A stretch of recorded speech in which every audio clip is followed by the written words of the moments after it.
508व्या जनसंवाद उपक्रमामध्ये नेहमीप्रमाणे विविध ठिकाणची अडलेली नडलेली रहिवासी आणि नागरिक या ठिकाणी आले होते। त्याच्यामध्ये ज्यांची विषय जे आहेत ते मार्गी लागले ते देखील धन्यवाद देण्यासाठी आले होते। त्याच्यातला अत्यंत महत्त्वाचा विषय जो होता तो SRA प्रकल्प जे ऑनगोईंग आहे त्याला क्लस्टरमध्ये घेतलं गेलं होतं आणि काही केल्या सदरचं डिपार्टमेंट जे आहे ते कुठल्या तरी बाह्य शक्तीच्या दबावामुळे ते दोन्ही SRA प्रकल्प जे आहेत ते क्लस्टरमधनं बाहेर पडत नव्हते आणि त्याच्यामुळे हाय पॉवर कमिटीच्या माध्यमातून ते त्यांना मोकळं करायला लागतं क्लस्टरच्या मधनं आणि मग ते त्यांचा SRA करू शकतात।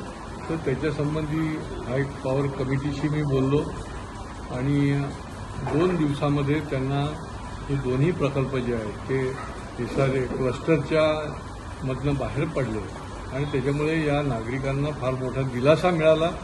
कारण नाहीतर क्लस्टरच्या याच्यात जर अडकून पडले असते तर पुढची 20-25 वर्षे त्यांना काहीच कुठलीही डेव्हलपमेंट करता आली नसती आणि त्याच्यामुळे त्यांनी या संबंधात धन्यवाद दिले। महापालिकेचं देखील फायलेरिया विभाग जो आहे या फायलेरिया विभागामधल्या जे म्हणून त्या ठिकाणी स्वच्छतेचं काम करतात म्हणजे जे घाणीत काम करतात तो सफाई कामगार ही जी व्याख्या आहे शासनाची तर त्याच्याप्रमाणे त्यांना वारसा हक्क मिळाला पाहिजे। माननीय आयुक्तांनी निर्देश देऊन देखील ही सगळी मधली जी लोक आहेत झारीतले शुक्राचार्य हे त्यांना मान्यता लवकर देत नाहीत, त्यांना पुढे फाईल सरकवत नाहीत। महाराष्ट्रामध्ये पुणे महापालिकेने देखील फायलेरियाच्या सफाई कामगारांना स्वच्छतेचं काम करणाऱ्यांना हा वारसा हक्क दिलेला आहे आणि त्याच्यामुळे यांना देखील मिळाला पाहिजे अशा प्रकारचं आम्ही भूमिका घेतली होती। त्या संबंधात निर्देश दिले गेले पण अजून ते झालेलं नाही, परंतु हे प्रलंबित काम लवकरात लवकर होईल अशा प्रकारचं त्यांनी आपल्याला आश्वासित केलं आहे।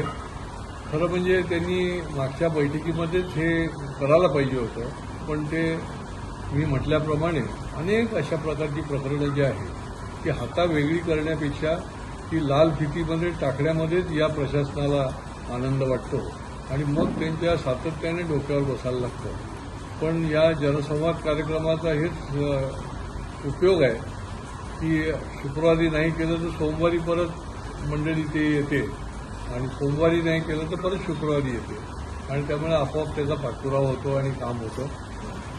पाण्याचा प्रॉब्लेम जो आहे तो मागच्या वेळेला तर जवळजवळ 10 सोसायट्यांचे प्रतिनिधी आले होते। आज देखील रुस्तमजीचे प्रतिनिधी या ठिकाणी आले होते। रुस्तमजी ही फार मोठी सोसायटी आहे आणि त्याच्यामध्ये शेकडो फ्लॅटधारक आहेत आणि त्या ठिकाणी देखील पाण्याचा फार मोठा प्रॉब्लेम होतो। टँकरही मिळत नाही आणि पाणीही मिळत नाही। तर त्या संबंधामध्ये देखील आम्ही उपायुक्ताच्या बरोबर त्यांची मीटिंग जी आहे ती आयोजित केलेली आहे।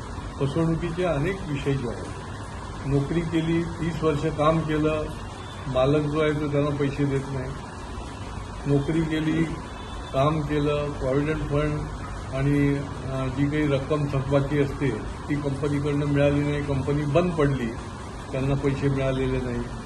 असे व्यक्तिगत आणि समूह म्हणून देखील अनेक लोक या ठिकाणी येत असतात। त्याचा देखील आम्ही पाठपुरावा करून त्याचा मार्गी त्यांचं काम जे आहे ते मार्गी लावतो। कळव्याला देखील अनेक ठिकाणी एका ठिकाणी वाघोबानगर भागामध्ये मशिदीचं काम जे आहे ते ऑनगोईंग सुरू ठेवलं। बघा हे आपण काळजी घ्यायचं काम आहे की अशा प्रकारे अवैध मदरसे अशा प्रकारे अवैध मशीद ही खपून घेता कामा नये। वेळच्या वेळी जर त्या ठिकाणी कारवाई केली तर हे पूर्णपणे उभी राहत नाही आणि तिथे मग कायदा आणि सुव्यवस्थेचा प्रश्न निर्माण होतो आणि त्याच्यामुळे आम्ही वेळीच ते निदर्शनास आणल्यामुळे त्या ठिकाणी ते काम जे आहे ते थांबवलं गेलं, त्या ठिकाणी कारवाई केली गेली आणि तिथलेही नागरिक जे आहेत ते या जनसंवादमध्ये येऊन सांगून गेले की ते पूर्णच कारवाई करायला सांगा। त्यांनी जरी कारवाई केलेली असली तरी पूर्ण कारवाई झाली तर त्याचा निश्चितपणे तिथल्या नागरिकांना दिलासा मिळेल. असे विविध विषय जे आहेत ते आज देखील लोकांनी या ठिकाणी आणले होते आणि जो अडेल नडेल, जो अडचणीत आहे त्याला दिलासा देण्याचा, त्याला आधार देण्याचं काम या जनसंवाद उपक्रमामधनं आम्ही सगळी मंडळी, मी आणि माझे सर्व सहकारी हे यापुढे देखील करत राहणार.